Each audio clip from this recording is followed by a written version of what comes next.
بسم اللہ الرحمن الرحیم۔ میں ہوں حبیب اللہ سارم اور سارم ٹی وی میں آپ لوگوں کا خوش آمدید۔ افلاطون کسی تعارف کا محتاج نہیں، یہ سوکریٹیز یا سقراط کا شاگرد تھا اور افلاطون کا شاگرد ارسطو تھا۔ یونان کی گلیوں میں ان کی آواز 2500 سال پہلے گونجی اور آج بھی ان کی بازگشت سنائی دیتی ہے۔ ایک دن افلاطون نے ارسطو سے کہا کہ مجھے کسی معتبر شخص نے بتایا ہے کہ آپ میں فلاں عیب ہے یا فلاں برائی ہے۔ ارسطو تھوڑی سی دیر خاموش رہا اور پھر اس نے تقریباً مسکراتے ہوئے کہا کہ استاد محترم، جو شخص غیبت کرتا ہو وہ بھلا معتبر کیسے ہو سکتا ہے؟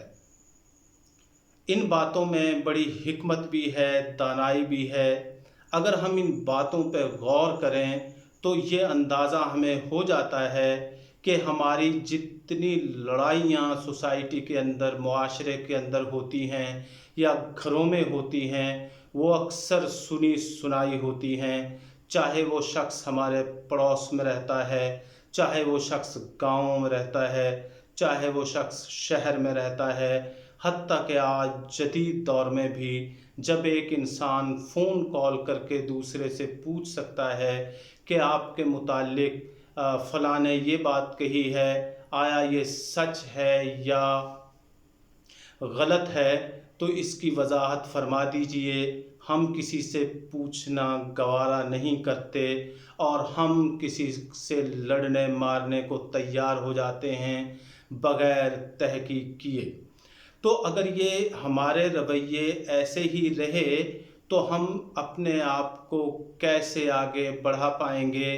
یہی رویے بڑھتے بڑھتے ہماری کدورتوں کا سبب بنتے ہیں، اور جس شخص سے ہم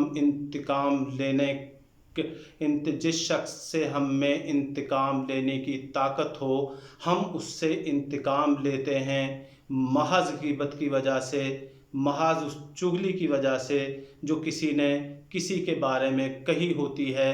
اور اگر ہمارا بس نہیں چلتا کہ کسی سے ہم انتقام لے سکیں تو اسی دن سے ہم اس کے خلاف سازشوں میں شامل ہو جاتے ہیں۔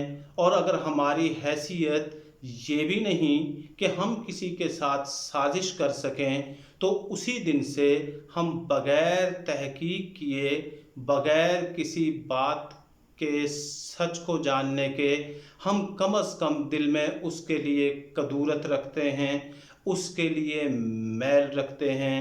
انسان جب معاشرے میں رہتا ہے تو اچھی بری باتیں ہو ہی جایا کرتی ہیں۔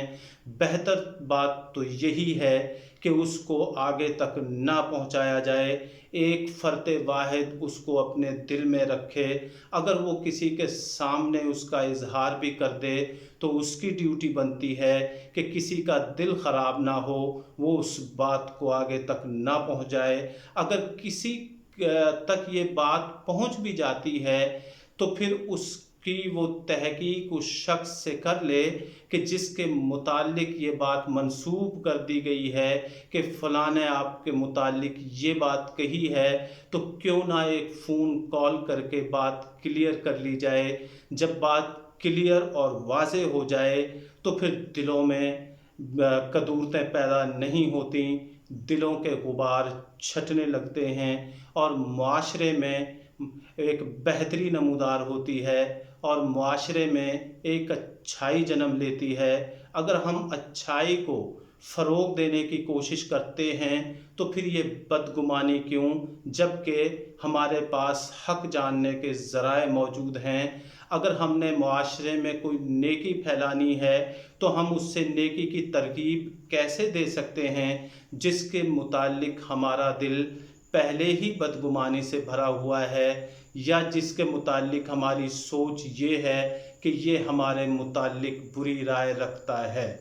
ہم دیکھتے ہیں کہ یہاں ہر شخص دوسرے شخص سے ڈرا ہوا ہے، ہر شخص دوسرے شخص سے نالاں بھی ہے، پریشان بھی ہے، ڈرا ہوا بھی ہے، اور یہ بات زبان زد عام ہے کہ کوئی شخص کسی کا راز نہیں رکھتا، راز رکھنے کی تو دور کی بات ہے، اگر یہ کہہ بھی دی جائے کہ فلاں نے آپ کی برائی کی ہے، آپ کی عیب جوئی کی ہے، تو اس کا اثر اتنا پڑتا ہے کہ کم از کم ایک نسل بیت جاتی ہے اور اس کا دل اس سے پاک نہیں ہوتا، حتیٰ کہ بیماری میں بھی یا خوشی غمی میں بھی انسان شامل بھی ہوتا ہے، لیکن اس کے دل سے یہ الفاظ کی کاری ضرب جو اس نے اپنے اوپر خود لگائی ہے، بغیر تحقیق کیے لگائی ہے، اس کے دل سے نہیں چھٹتی۔ اور یہی بات پھر ہم اپنے گھر میں بیٹھ کے کرتے ہیں کہ فلاں آدمی کی ہمارے بارے میں یہ رائے ہے، وہ خود کیا ہے؟